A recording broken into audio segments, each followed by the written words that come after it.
सारे मुद्दे जो हैं वो जनता से जुड़े हुए हैं। किसान जो है वो सबसे ज्यादा सफर कर रहा है, इसमें गरीब आदमी पैदल चल के गया है। पुलिस वाले जो है उनका मकसद समझ लिया गया है कि सिर्फ जनता पे लाठी चलाना। मोदी जी करते हैं वो समझते हैं कि हर चीज का एक ही इलाज है, भाषण। मेरे साथ इस समय शाहिद सिद्दीकी हैं, राज्यसभा मेंबर रह चुके हैं, सीनियर पत्रकार हैं और आरएलडी राष्ट्रीय लोक दल के सीनियर लीडर हैं। सर, आज आप लोगों ने एक प्रेस क्लब में अपने पार्टी की तरफ से जो पॉइंट्स रखे हैं उसमें क्या खास था? देखिए, सबसे उसमें ख़ास बात जो है, जो नोट करने की है, वो ये कि सारी पार्टियां अपना जो मैनिफेस्टो है वो चुनाव से हफ्ता 10 दिन पहले लाते हैं।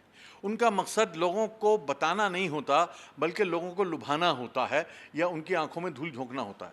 हम चुनाव से 4 महीने पहले 31 तारीख को अपना ये 22 जो हमारे फैसले हैं, वो हम 22 जो वादे हैं 2022 के चुनाव के लिए, वो हम जनता के सामने रख देंगे। और इसकी तैयारी हम पिछले 3-4 महीने से कर रहे हैं। हम लोगों से जाके मिल रहे हैं, लोगों की राय ले रहे हैं, और इन सारे मुद्दों में हमने न तो किसी जात की बात की है, न किसी धर्म की बात की है। सारे मुद्दे जो हैं वो जनता से जुड़े हुए हैं। उसमें सबसे जो अहम मुद्दा है वो शिक्षा का है कि शिक्षा में उत्तर प्रदेश में कैसे परिवर्तन आए। हमारे बच्चे जो पीछे रह जाते हैं अंग्रेज़ी न पढ़ने की वजह से, उनको हम कैसे अंग्रेज़ी लाएं।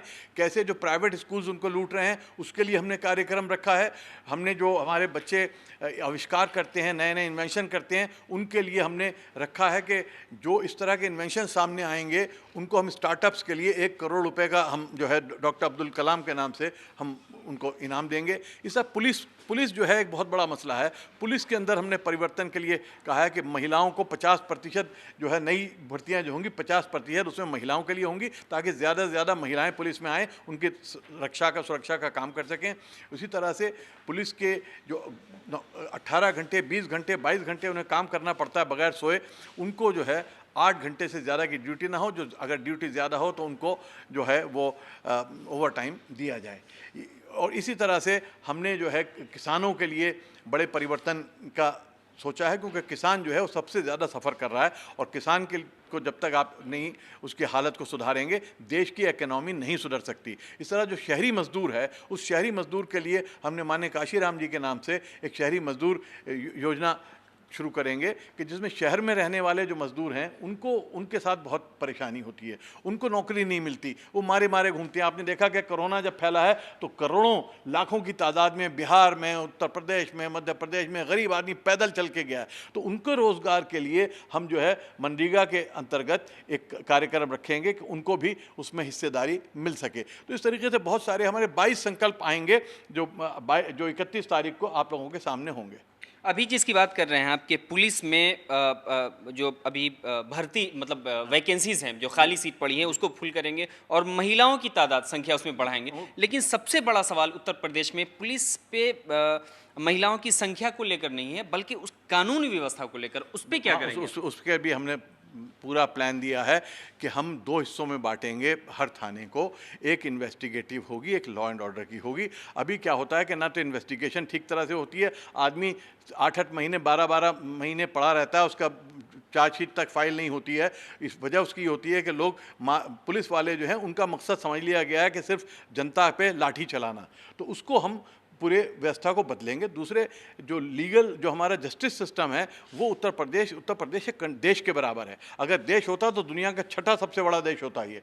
तो वहाँ एक कोने से दूसरे कोने पे जाने के लिए लोगों को अपनी जायदादें बेचनी पड़ती हैं, अपनी ज़िंदगी ख़राब करनी पड़ती है हाई कोर्ट में जाने के लिए। तो अगर हम यहाँ पर हाई कोर्ट हम जो है वो चाहते हैं कि 4 जगह पर उत्तर प्रदेश में हो, ख़ासतौर पर पश्चिमी उत्तर प्रदेश में हाई कोर्ट जो है वो आए, वो भी जस्टिस सिस्टम को ठीक करने के लिए होगा।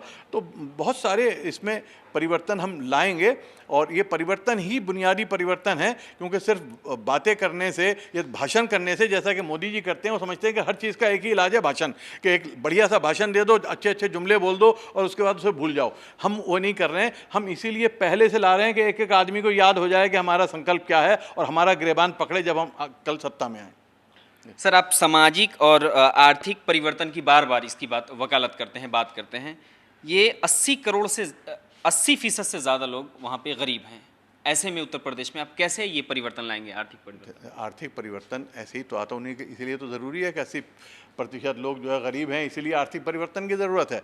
इसीलिए वहाँ पे जो है उन्हें सस्ता लोन मिलना चाहिए। हम एक प्लान रख रहे हैं, अभी वो आएगा हमारा, जो हम दस्तकारों के लिए एक बड़ा प्लान हम ला रहे हैं। जो हमारा बुनकर है, बुनकर के लिए हम ला रहे हैं कि उसको सस्ता लोन, उसको मार्केटिंग, आज उसकी मार्केटिंग नहीं हो पा रही है, ग्लोबल कंपटीशन नहीं कर पा रहा हमारा बुनकर को बिजली जो है सस्ती मिले, बुनकर को नई टेक्नोलॉजी मिले। चाइना के बुनकर से हमारा बुनकर कम्पीट नहीं कर पा रहा है, क्योंकि उसको हम टेक्नोलॉजी नहीं पहुँचा रहे, हमने उसको हाल पे छोड़ दिया है। तो हम उसके लिए जगह जगह सेंटर बनाएंगे उत्तर प्रदेश में, जहाँ पर ज़्यादा बुनकर रहता है, जहाँ से ज़्यादा बुनकर का काम होता है, ताकि उनको हम मार्केटिंग, टेक्नोलॉजी, लोन और बेटर जो है कमोडिटीज़ पैदा करने का हम वहाँ पे उनको ट्रेनिंग दे सकें। उनको बच्चों को हमने एक और प्लान तैयार किया है कि जो बच्चे हैं उनको हम 10वीं क्लास से ही जो टेक्नोलॉजी होगी दस्तकार की, वो टेक्नोलॉजी हम 10वीं से 12वीं के बीच उसे वो टेक्नोलॉजी भी सिखाएंगे, ताकि वो जब 12वीं क्लास पास करके निकले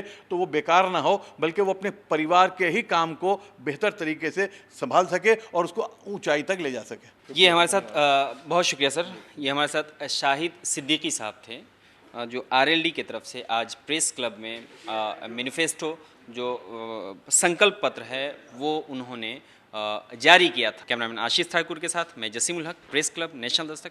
नेशनल दस्तक की आपसे गुजारिश है कि अगर इसको बचाना चाहते हैं तो नेशनल दस्तक को सब्सक्राइब करने के लिए रेड कलर के सब्सक्राइब बटन को दबाएं, फिर बेल आइकन की घंटी दबाएं। नेशनल दस्तक को बचाने के लिए बहुत जरूरी है कि हर खबर को शेयर करें, लाइक करें, कमेंट जरूर करें।